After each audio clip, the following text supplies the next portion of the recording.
I've tried to align myself with you. And from there, in little baby steps, take you with me to my energy level and my flow so that you can share a little bit more than just saying, well, this is my short answer. That's another one. Hypnosis works really well. You can use language patterns. There's over 1.9 million podcasts. Most of them never see the results they expected. They want to monetize, but their show ends up costing them money, and they never achieve the listenership they desire. This show will help you launch, grow, monetize, and inspire with your podcast. Get ready to take notes, because here's your host, Adam Adams. Hey, it's Adam Adams, and generally, as you may have gotten accustomed to, any even-numbered episode is supposed to be me alone pouring into you and your business. However, I did so many different interviews with so many really, really good people that on this episode today, even though this would typically just be me pouring into your business, me just sharing something short, like 5, 10, 20 minutes, where I poured into you and your podcast and growing your brand and really getting you in front of everybody. I'm going to do that today with an interview. So let's get right into it. Welcome back to the podcast on podcasting. It's your host, Triple A, Adam A. Adams, and I've got Loubna Zarrou on the podcast. And she's like right on top of the podcast, standing on it, not letting it up. Why do people say that you're on a podcast? I just realized how weird that sounds. I have no idea. But could you say in a podcast? You're like, Loubna's in the podcast. Because when I was 4 years old, I was with my grandma, and my grandma had a tape recorder, and she said, hey, talk to your mom. And I was like, my mom's in there? How did she fit? It was the weirdest thought. I was like, how is my mom going to hear me if I talk to this thing? Is she inside it or what? Yeah. So she's like, by the way, Loubna, you kind of know this already because I was on your show and we had such a good time on your show.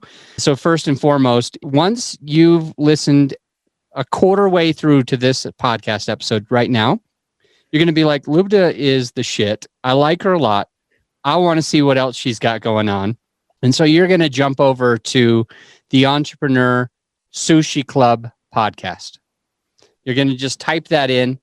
I hope I even said it right. If I said it wrong, I'm going to be embarrassed. I'm like, I should have just put it in front of me. Then I couldn't have made a mistake. No, it's absolutely fine. It's the Entrepreneurs Sushi Club. Oh, because the entrepreneurs, they own it. It's the entrepreneurs, and with your awesome accent, Sushi Club. Correct. Okay. Well, we had an amazing time there, and about a quarter way through with this episode, you're going to be like, I have to keep following this person. So you're going to jump over there. You're going to pause this. You're going to start listening to Loubna and her partner. We had such a fun time. The whole premise of the podcast is having fun. I agree. I used to not agree. It used to be just value. Like I thought if you have fun, you're just an entertainment podcast and only some types of people will listen. And so in my mind, Loubna, I was like, you either have fun or you do the right thing, which is add value to other people. And it wasn't until recently that I started trying to do both at the same time. I'm like, you know what? I could do both.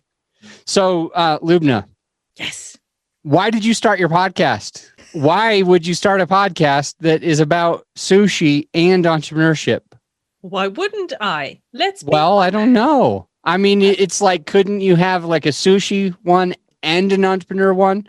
Why did you put them together? And were you not afraid that you were like going to lose a bunch of potential entrepreneurs listening to you by making it exclusive to the ones who don't like fried rolls? I knew you were going to bring up the fried rolls. No, but I am a multi-passionate person. I have a variety of passions, and we as human beings tend to compartmentalize all of our passions. I like to combine them. I mean, I'm also known as the crazy ideas lady, so I come up with the weirdest combinations. And for me, it was after going through all of the events, all of the webinars with entrepreneurs, I'm thinking they're only talking about entrepreneurship. I know you're thinking, That's logical, Loubna. What's wrong with that? Absolutely nothing. But for someone like me, who's interested in the human being behind the entrepreneur or the human being behind the senior executive, I want to know about you. I know that you're an entrepreneur and I would love to know more about that. But let's start with you, because let's be honest, if I strip away everything, your money, your business, your everything, what you're left with is your character. Jail. No. Yeah. Your character. You're not allowed to go out in public without clothes on.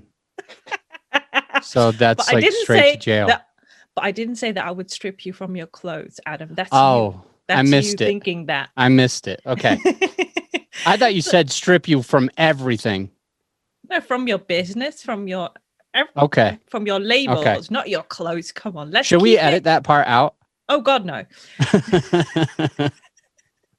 All right. I feel like I'm drinking wine and this is coffee. It's legit coffee. And for some reason, I feel like it must be wine. I'm not sure why. Keep going. I have absolutely no idea. But so I'm interested in the character of people. I'm interested in the personality of people, because that tells me a lot more than what you do. Because what you do can be so many different things. I mean, you can tell me you're a coach or a speaker or an author, but that doesn't tell me who you are. And I'm interested in who are you. So in 2019, I thought I was reminded of a statement that someone, I can't remember who it was, and said, if you have a struggle or something that is frustrating you in the world, you either find someone who's already dealt with the struggle, or you start something yourself. And I thought, what if I start a community called the Entrepreneur Sushi Club? That name came to me very quickly, where I get together with other sushi adoring entrepreneurs who like to have conversations about sushi, sometimes all day, every day, but also talk about entrepreneurship. Wouldn't that be cool? One, I would know I'm not the only one in the world who loves sushi. And two, it would be fun to see, is there a difference between sushi loving entrepreneurs and non-sushi loving entrepreneurs? You would need to have a different podcast to figure all of that out, or you need to start interviewing people that you don't like. If you like fried rolls, I need to have you on my show, because we are very different people. Yeah, no. I almost got kicked off of your podcast because I liked fried rolls. So that's where this comes from. You'll have to go and listen to that other episode. So I started, and it was a community at first, and that's what I wanted. I wanted to have deep connections and meaningful conversations with sushi adoring entrepreneurs. But again, I didn't do anything with this idea, and it was in October 2019. Fast forward to December 2019, and I was at an event in Manchester in the UK, where I was one of the speakers, and Gail was there too. What was the event? The event was the Vision, Voice and Visibility Summit, a 3-day event in Manchester in the UK. And I was speaking about how to incorporate more fun, flow and freedom into your business strategy. Lovely topic. We're on the first day. Some of the speakers were already there, and we got introducing ourselves. And Woon, who is the third co-host of the podcast, says, I'm an owner of a podcast agency. And I turned to Gail and said, what if the Entrepreneur Sushi Club is a podcast? And she goes, yeah. And Woon finishes his intro and says, that's a great idea. I'm in. I'm like, what? What are you talking about? Yeah, that's a great idea. We should do it. And I'm like, okay, I've got already 2 people who are enthusiastic about this idea, and someone who knows about podcasting, because I had no idea where to start at that time. Fast forward to Saturday, the day that Woon is speaking up on stage, sharing about how to start a podcast, how to think about your podcast concept idea, how to think about where you want to host it and how you want to edit it and what's important. And after sharing the segment around the podcast concept idea, he asks the audience to share their idea for a podcast. Now, I'm in the back of the room speaking to Gail, having a conversation, and I don't remember doing this. So this is all from Gail, who shared this with me and said, in the middle of our conversation, without even finishing the sentence that I was saying, I stood up, leaped to the front of the room, demanded the microphone from the mic runner, held the microphone in my hand at the front of the room, a room filled with 100 entrepreneurs, and said, we are launching the Entrepreneur Sushi Club podcast in January 2020. Now, bear in mind, Gail is in the back of the room thinking, what just happened? Where did she go? Why did she get up? Woon is on stage thinking, did she just say that we're going to do this? And I hadn't spoken to either of them, and the rest is history. I love it. But You launched in January of 2020. So what happened there? Correct. So we came back from the 3-day event and really needed a month of coming back up to breathing. And I had a family member die suddenly. We didn't know that that was going to happen. I didn't even know that my uncle was in hospital. So that threw me a little bit off because Makes I had sense. to focus on family first. A couple of weeks later, my grandmother died in Morocco, which extended that period of family focus for me. So before I could really say to Gail and Woon, okay, let's get our heads together. Okay, we've got the title of the podcast, but what's the concept? What do we want to bring into the world? And what do we need to do to launch the very first couple of episodes? I didn't want to launch with just one. And what do we want to do? And record them and start doing that. And if we want to have guests, then we need to come up with a strategy to reach out to people and how we're going to do that. So before we had everything out, recorded the very first episode, got the very first guests planned and scheduled and recorded so that we can consistently launch every week, because that was the intention. It still is. It was the 26th of March. Nice. And you're hitting your 1 year mark right now, which is awesome. What have you learned through the last year or so? I know that enjoying the podcast is a big thing with you. You guys on your podcast are always cracking jokes, just enjoying the time, asking, in my opinion, a couple silly questions. Like one of them was, if you were a sushi roll yourself, like Yes. what would you be made of? That's pretty interesting. And it doesn't really concisely add a bunch of value to the listener. They're like, oh, okay, that's how to be a better entrepreneur or anything like that, you know? But you have fun with it and you're adding value. And I really liked that. Your podcast episodes are a bit shorter than mine. When I do an interview, most of the time we're going to be 40 minutes or longer with an interview.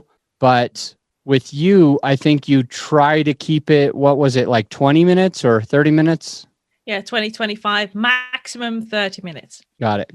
How do you do that? Like, how do you add value and have fun and get into everything that you want to do in 20, 25 minutes on a podcast? Because like for me, and I'm asking literally just to learn. Yeah. For me, I feel like it's a challenge to, number one, I feel like it's a challenge to start having a relationship with your guest until the 20, 25 minute mark. For me, at least, because I'm so closed off. That's the type of person I am. Yeah. But additionally, once you get there and you start having healthy banter and you are resonating with each other and you're pulling out that value, I'm always thinking to myself, I need to get more value. How else can I squeeze the juice? So yeah, if you don't mind answering a little bit of that, like how do you keep it a 20, 25 minute podcast and do everything that you're seeking to do? Yeah, it's a great question. So if you look at the very first Thank you. episodes, I ask really good questions. I acknowledge that, Adam. I acknowledge and that. Also super humble. Yes. Those are my two best traits. Go ahead. Awesome. And I interrupt people. Third best trait. Brilliant. I do the same thing, especially if I'm passionate and enthusiastic. I get to, I need to say this right now before I miss and it flies away again. It's an absolute great question. If you look at the very first couple of episodes that we did in 2020, you will discover that we did very long episodes. They could go up to 40, even some of them 50 minutes. I think that with Bob Doyle, who's one of the featured teachers from the hit movie The Secret, I think we almost did an hour. And we're having so much fun, but they're very long episodes and we can really go off on a tangent. So at the beginning of 2021, we looked at what would be a great format, what would be a great length for our conversations, given the purpose of our podcast, because we're not really a deep dive into entrepreneurship podcast. That's not the style of the podcast. So first of all, you need to be very clear about the purpose and intention of your podcast. The second thing is, both Gail and I have studied NLP, and one of the techniques that you learn in Neuro Linguistic Programming is to build rapport quickly with people, very quickly. So we take a couple of minutes And especially because we tend to do the interviews as co-hosts, so it's the two of us. It's either me or Gail, and we really get into it really quickly so we can ask those deep dive questions. So that's the second. You need to know how to do that, whether you're an introvert or extrovert, whether you're closed or open. It's all of what you do in that moment. The third thing that is important, if you want to keep it at 20-25 minutes, bearing in mind that's about 4 questions that you can ask. If you want to give the guest the opportunity to really share and not make it a Spanish Inquisition where a guest goes, yes, no, yes, no, which is one of the most boring things to listen to. So for our podcast, when we made the flip, we came up with 4 different questions. Now, the first is, what's your favorite sushi and why? And people can really dive into the story. One of the follow-up questions to that very first question is usually, how long ago and how did you get introduced into sushi? So really dive into, tell us a little bit about how, because most of the guests that we've had were introduced to sushi at a later age and through someone else, which is great to hear. And I like to dive into the fact that you can convert from not liking sushi into absolutely adoring sushi for those that do not like sushi. The second question is the personality question, is if your personality were sushi, what would the ingredients be? And just really helps the guest to think about, okay, I know some of the ingredients, maybe even by name, but connect it to your personality. You're an introvert, extrovert, are you chaotic or more of a clean, decluttered environment? It gives a little bit of insight into, and we either go deeper into that or not, depending on the vibe of the interview. So we have a third and we have a fourth. The fourth question is always, you're an entrepreneur, you have some form of expertise. What are the 3 tips that you can share with our audience from your expertise? So that is the most valuable part, you can say. So the first part is having a little bit of fun and getting to know the personality behind the entrepreneur.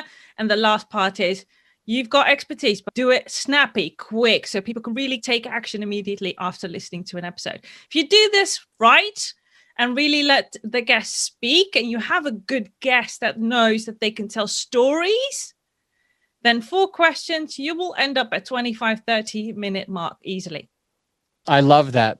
So I host a lot of conferences like the one that you spoke at in December of 19. And we're hosting these all the time, well, around COVID. And one thing that I noticed is when we're doing a panel discussion, most people think, all right, we've got 5 minutes. So let's have 5 people ready to ask this panel a question. So that's about a minute a question. And I'm like, no, we have 5 minutes. That is 1 question, because it just tends to always go. 1 question is generally, on average, in my experience, about 5 minutes. So if you have 10 minutes, that's 2 questions. And if I'm wrong and it goes a little bit short, don't worry. I'll ask a question or I'll let somebody else come up. But I never want to have too many people up. A lot of people starting podcasts brand new, I think this is a huge takeaway for them, because they'll be like, all right, here's the 12 questions that I need to ask on every single episode. I don't know if you can hear the vacuum. Can you hear the vacuum? You can. I heard it. Not dang. anymore, to be fair. Yeah. So that doesn't happen very often. They only clean the office like once a month. So you are lucky to have the vacuum on your episode. That is, you don't win a prize or anything, but it is still a very good thing. Like, you want it. Everybody's this is real life. I mean, after more than a year of global pandemic and lockdown, I think most of us are used to either hearing children, dogs, or vacuums. Right. I agree. They are. And at least we can laugh about it later. So wanted to find out what you mean by NLP. It is something that I want to study a little bit more. But if you could just mention to the listener who heard you say just 3 letters, they don't know what it means, let them know, like, the tangible. What is NLP? Why is it good? Why do you use it on your podcast? Yeah. So NLP stands for Neuro Linguistic Programming. So neuro means it is connected to the brain and how the brain works. So we're taught how does that work and what does that mean for how you want to communicate effectively with someone. Linguistic means language. So that refers to how you can use language patterns to impact and influence other people. And the programming part is the influence and impact part. Now, for some of you who have heard about NLP, or maybe not, you might be thinking right now, oh, that is manipulative. Knowing the tools from NLP, yes, if they are misused, they can be very manipulative. One of the tools being you learn how to put someone under hypnosis. Now, you can use that. Have you done that to me before? I'm not going to tell you, Adam. That would just ruin the fun. Most people think, oh my God, hypnosis, you're going to put me under and I'm going to do crazy things, which is the misusing the technique and tool. And it could be any tool or technique in the world. It doesn't have to be from the toolbox that is called NLP. But I use it because I really wanted to enhance the effectiveness of my communication. So building rapport, so building connection in a minute, because sometimes you don't get more than a couple of minutes to build that connection with someone you just met, a complete stranger that doesn't know you. So that's one of the techniques that has been invaluable for me, both in when I still was in a corporate job, as well as now as an entrepreneur. The simplest way that I can explain it is a toolbox filled with different techniques that have been modeled by people that do something successfully that you can use for yourself, as well as when you are talking to someone, whether that is a one-to-one conversation or you're speaking from stage, or if you want to use it in a coaching setting to really help people change their thinking and changing their behavior and their choices. Okay. So do we need to study NLP to be a good podcaster? It helps. Some of the techniques on that really help. Can you share one or two? Building rapport is the best one, is the most effective one, especially if you want to keep it a 30 minutes interview, you want to build that rapport really quickly, then that is absolute best. Another one, if you have ever had, or you're going to experience that in the future if you're starting out, a guest that doesn't have a lot of guesting experience. So whenever you ask them a question, they keep their answers really short. You want to make them comfortable, but you also want to craft questions that you want to ask them that will make them open up. And one of them is pacing and leading. That means that I come to your side of I've tried to align myself with you. And from there, in little baby steps, take you with me to my energy level and my flow so that you can share a little bit more than just saying, well, this is my short answer. That's another one. Hypnosis works really well. You can use language patterns to get someone to share. Okay, how do you do that? Give me an idea. Well, first of all, you need to know that person. So you need to calibrate. So if we were having a conversation, I would probably ask you a couple of questions to know what your language patterns are. And that's called calibration in NLP world. And from there, I would ask you probably, depending on the calibration, whether you're not someone who would either close their eyes or not, but really bring you into a trance so we can shut off the consciousness and go into the subconscious. And there I would ask you questions. You would still be awake and you would know everything that is happening. So it's not the category of putting you under hypnosis and making you do crazy things and you not knowing about it or not remembering that you did. That's not the real story behind it. But yeah, that would be a way to do it. And if you're someone who uses meditation or another technique in mindfulness, you can put yourself in a trance. And the easiest example that I can give you, if you have a driver's license, you've ever driven on the I have one. highway and you're going really fast, you've ever noticed sometimes, and I've noticed so many times, that you look at a sign that's giving you directions and you see a certain amount of miles or kilometers, depending on where you are in the world. And then you look down and you just drive. And at some moment, it seems like you've woken up and you look at it and think, I just drove 10 miles, but I have no recollection of doing that in any way. You were under hypnosis. You've just put yourself in trance. So I think I do that more than I ever would have expected. I thought that I couldn't be hypnotized. I've been to a lot of hypnotist places and they've come to our schools and things like that. And I tried really hard one day to be hypnotized and I basically just faked it. And I did the things that all of the hypnotized people were doing.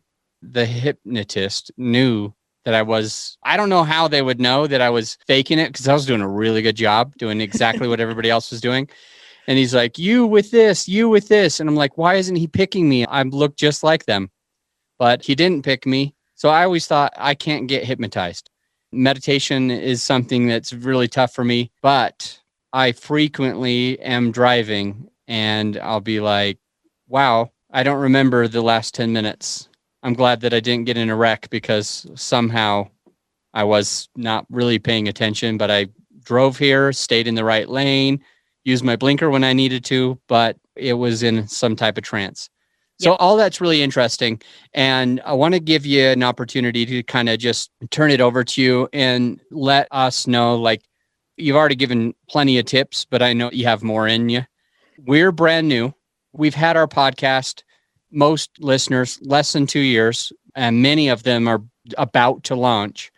What are some good tips to make sure that we are getting good guests? I'll just ask one at a time. Yep. Let's just ask that one.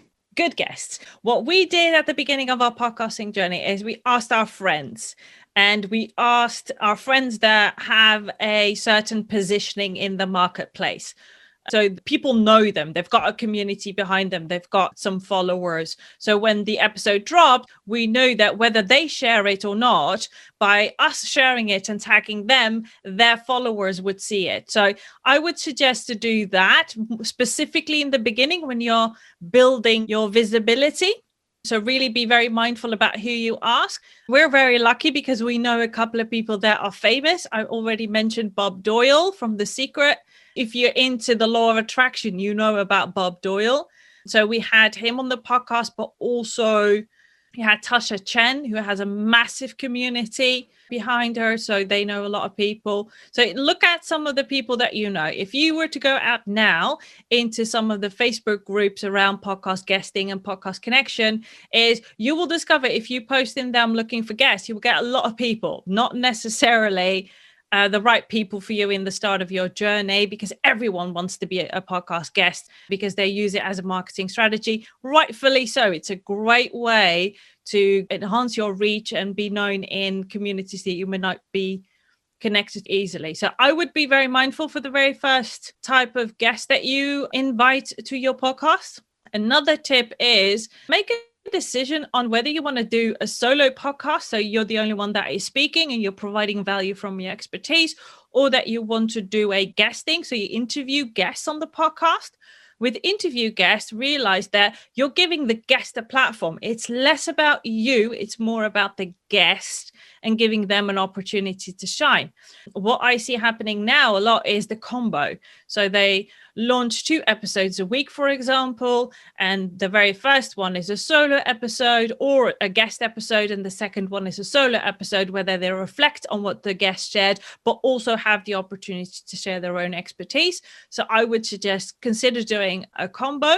Doing a podcast, I would say it is a commitment. I mean, we've committed to doing 1 episode a week, and I would say that is a bare minimum if you really want to take this seriously, because most people start a podcast, but if you look for the podcast beyond the 1 year or 2 year mark, you will find that they've just stopped doing episodes.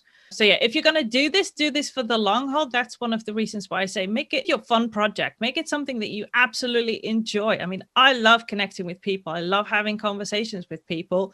The only difference is I'm recording them right now and sharing them with the rest of the world, which is a similar practice as if Adam and I were sitting in a coffee shop having a good cup of coffee right now, and someone from a table or 2 further are listening into a conversation because they are intrigued. I didn't know you were done. So I was like thinking that you had a lot more. But I've been taking really good notes. Number 1, being mindful of the type of guests that you're going to have, especially in the beginning. You mentioned Bob Doyle and another person that have good following, and you had them in the beginning. I have so many questions on this. Number 1 is there's controversy. It's a little divisive. Some people say you need to have big guests like Bob Doyle. You need to have these. Others say they do nothing to help you. Those big guests don't share it. They're being too salesy on the podcast. And what you really want is just down to earth people that are not famous, because they're more likely to share it. And in some cases, more likely to give value. So it's really polarized, and I want to find out why your thought is that you should have Bob. And I don't remember the lady's name. What is it? Tasha Chen. Tasha Chang. So what should the listener take away? Do we need to find big guests? Should we have little guests? What is the consideration for whether or not we have somebody who launched The Secret, or if we just have our mom or our brother or our uncle or our best friend or our business partner as one of our first guests? Again, I would say that it depends on your purpose and the purpose behind your podcast. Now, what we did when I started, I said, I want to be inclusive as much as possible. So for the Entrepreneur Sushi Club podcast, we literally have 2 criteria. One is you're an entrepreneur or business owner. Number 2, you like or love sushi. And whether that is vegetarian sushi, vegan sushi, or you're a sushi purist, I could care less. That's it. Whether you have a following of 1 or you have a following of 10,000, I could care less. My intention behind the podcast is I want to connect with entrepreneurs and business owners who like sushi and love having a conversation about it. So that is what we go for. We still do that. If you answer yes to both those questions, you can become a guest on the Entrepreneur Sushi podcast. I'm not going to say I only want big guests. Absolutely not. Now, we are lucky. Bob Doyle is a good friend of mine. I know Bob personally. I know his girlfriend personally. So it was not us reaching out and saying, hi, Bob, you're so amazing. And I saw you in the hit movie, The Secret. I want you as my guest on the podcast. He probably said no if I had done it that way. We know him. We've spent time with him face to face. He knows about us. So he said yes to us as his friends. So it wasn't for me. I'm not mentioning Bob because he's a big person. I'm mentioning Bob because he's a friend of mine and he said yes to being a guest on the podcast. Now, whether he shared it or not, I'm the first person to tell you, I never check. We ask each and every one of our guests if they are willing to share the episode. I never check whether they do that or not. I don't. I do not care. If you want to share it, that is you sharing an asset on the internet about you and showcasing that you have been on a podcast and you want to show your expertise. Now, I do that. Every time I am a guest on a podcast, I will share the episode and I will do whatever I can to share the episode. But I never check. I've never checked if someone does it or not. And I will never do that because the only thing that I want to do is ask you to do it and you decide whether you want it or not. Now, if you do so, you'll get connected to my audience and Gail's audience just as much as you connected to your own audience. So it's a win-win-win situation if you do so. But if you don't, fine. I'm not going to come after you or pull the episode in any way, shape, or form. That's not why I'm doing the podcast. I'm doing the podcast because I want to feature other sushi adoring entrepreneurs. So again, look at your intention, look at your purpose. I will not say no to a big guest. I'm just not going to go pay for them. And I'm not going to spend months trying to convince them to be on the podcast. Okay, cool. A lot of value. So you mentioned solo episodes versus guest interviews. You said something to the effect of the listener now who's a podcaster should consider doing a combination of some solo, some guest interviews. And as I understand it, you're putting out about 1 episode a week right now.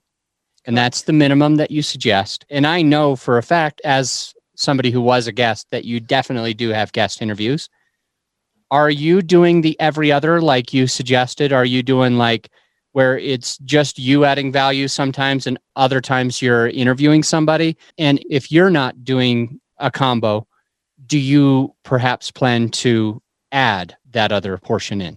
Yeah, I'm not doing the combo, not for the Entrepreneur Sushi Club podcast. That is such a niche podcast that it would be weird if I were to do a session. And I've already done the solo episode on the Entrepreneur Sushi Club. It was one of the first episodes that we did where I shared more about me. But because of the purpose and intention of our podcast, and it's so niche, it seems weird to do that. So one of the things that I'm going to add this year is my own podcast. And those will be solo in combination with guest expert. It will be on the topic that I want to be known for. So that Which is the work smarter and work happier. Smarter and happier. Let me ask, because I really do think that as somebody who support a lot of podcasters, and my goal is I want them to launch, grow, monetize, and inspire others. A lot of people starting podcasts realize that they can't have the inspiration, the influence that they're looking for without a good audience. And they can't make money with their podcast without listeners. There's just nobody that's going to pay to have crickets listening. Nobody's going to do that. But as I think about some of the value that you've been dropping on launching a new podcast and starting it, making sure that you're going to do it for the long haul and everything like that, I wonder, how does the Entrepreneurs Sushi Club podcast feed into your business exactly? Right now, it doesn't. The Entrepreneur Sushi Club podcast is my fun project. I do that because I genuinely enjoy doing it. It has absolutely nothing to do with business. I'm not doing it because I want to generate leads from it or even clients. I'm doing it because I want to grow a community of entrepreneurs that like and love sushi. I want to be in that community. I want to be connecting more with that type of person. So that is why I'm doing it. Okay. So for most of us, having a passion project is good. Having hobbies is good.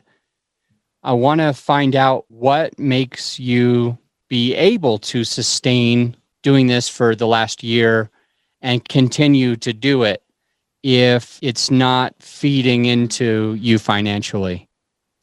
Well, I'm not all about money, and I'm making money through other things. I'm a speaker, I'm a coach. So I'm making the money that I need to sustain myself and to be able to make a bigger impact. So this podcast its purpose is to create an impact, not income for me. And that is how I've positioned it. Having said that, we have had the conversation around, do we want to move into sponsorship or that type of thing for the podcast? But to be really fair, it's such a passion project for myself, but also for Gail and Woon, that we're not pressing that. I mean, Woon is the owner of a podcast agency. He's launched his own podcast. He supports other entrepreneurs with their podcast. Gail is about to launch her own podcast as well. So this is really fun. And we're seeing that as we're creating an impact and we're connecting. And the other things, that's one of the reasons that I want to launch my own podcast as well, is that will be something that is aligned with my business more than the Entrepreneur Sushi Club podcast. So for me, it's still passion, it's still impact oriented, it's community oriented. So it's very specifically geared towards that. And all of the other things is I make my money through other avenues. Okay. And I'm going to keep pressing the same topic for a minute more. Yeah, go. With that said, do you or can you or have you done business with your guests on the show? And a follow-up, do you, can you, or have you mentioned what you do as a business and perhaps had a listener reach out and ask you more about those services? The last situation has never happened. I've never had a listener reach out and ask about my products and services. The first has happened. So one specific guest that we had last year is now a collaboration partner for me. We are about to launch a challenge together. We're going to do a workshop. So we're collaborating on launching a paid product into the world. Yes, that has happened. Excellent. What is your business? Who is your perfect client? And how do you serve them?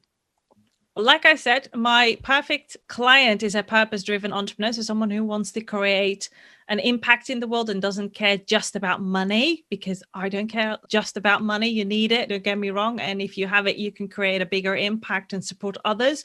So I'm all about those purpose-driven entrepreneurs. They want to contribute to something bigger themselves. They are multi-passionate, multi-interested. So they have more ideas than lifetime to implement. So one of their biggest struggles is overwhelm and frustration and feeling stuck because they think, which one of these ideas I'm going to implement first, which excites me the most. And one of the issues that they also have is, I've got so much to do and too little time. How can I craft my day, my week, my month, my life, and my business in a way that I can do all of the things that I'm interested and enjoy doing, whether that is spending time with your family or focusing on your health and well-being, which I'm a big advocate for. So that's someone I'm targeting, and I'm helping them in a variety of ways. The very first station that most of my clients come to me for is, I've got too much to do, too little time. I need to create those habits and routines that help me to get everything done without working harder and longer. So that's the first thing. That's the first thing. Yeah. Is there something else? Yes, because there are so many different tools, techniques on how to work smarter and work happier. And it is an ongoing journey. I mean, it's not a one-off thing and then you're done, because as you grow and as your business grows and evolves, new challenges are introduced. So you're going to be challenged on different things. I mean, if you're a solopreneur now listening to this, then you're going to be focusing on creating those habits and routines for yourself. But when you grow and scale, if that is your purpose and intention, then you're going to get team members. How do you create flow within your team members? How do you make sure that they work smarter and happier so they get to contribute to your business in the longest way without them getting into a burnout or stress or whatever else? So if I was your client today, where would we start? Or what's your biggest challenge right now? I mean, You and your NLP hypnotizing me. I'm not even sure what kind of trance I'm in right now. So when we started our conversation, Adam, you said there is so much to do and so little time. So one of the very first things that we would do together is, okay, what do you have on your plate? Is it right now in your head? Or do you have it on a piece of paper? So most of my clients, when they come to me and said, I'm overwhelmed, they said, where are all your ideas? What do you have going on? They said, it's all in my head. So one of the very first strategies, okay, well, let's brain dump everything, because your brain is not designed to keep all of those. You need to put it in somewhere else so that your brain capacity helps you on the creativity side. Because right now you're holding on to everything in your brain and is losing energy.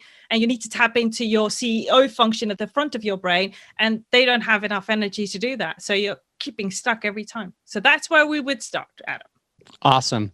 Loubna, thank you. For the listener, they can find your podcast, Entrepreneurs Sushi Club Podcast, by going wherever you're listening to this.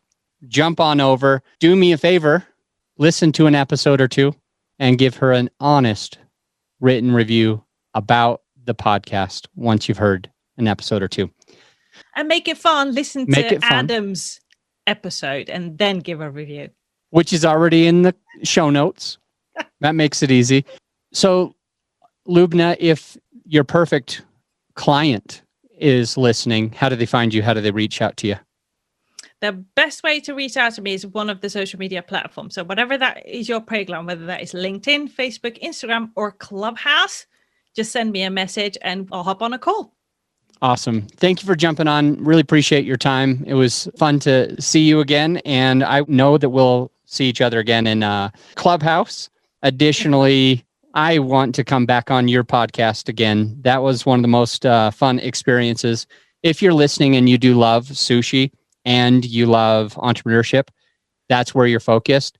Loubna already said, hey, if you have 1 follower or 10,000 followers, reach out to her. You can get on the show. And didn't you look it up? Isn't it like a top 1 or 2% podcast or something like that? Oh, God, that's a funny story. I didn't look it up. I had no idea. I was interviewed on a podcast a couple of weeks ago. And the very first thing that the host said was, you're a top 10% podcast. I'm like, what? I didn't know. How funny. Jump in, go check it out, especially if you like sushi. These two are awesome. They're a lot of fun. If you need any help with your podcast, go to growyourshow.com. I'd be more than happy to help you. There's plenty of links on growyourshow.com where you can just schedule a call with me one-on-one, and we can just go through your situation, whether you have a podcast or where you're about to start a podcast. Just make sure that you get the most value possible, that you're able to really get in front of the right people. Loubna, thank you for jumping on. I really appreciate it. Really good to see you again. And we're out. We're done. Bye for now. Well, thank you for having me. Bye. Of course. This episode is brought to you by growyourshow.com. Grow Your Show lets you be the star of your show while we handle all the hard stuff. We offer reliable and affordable post-production services that allow you to grow your show organically without all the work. So go ahead and check out the website right now and feel free to schedule a call with me and let's take your show to the next level. Again, growyourshow.com. You just press record. We handle the rest.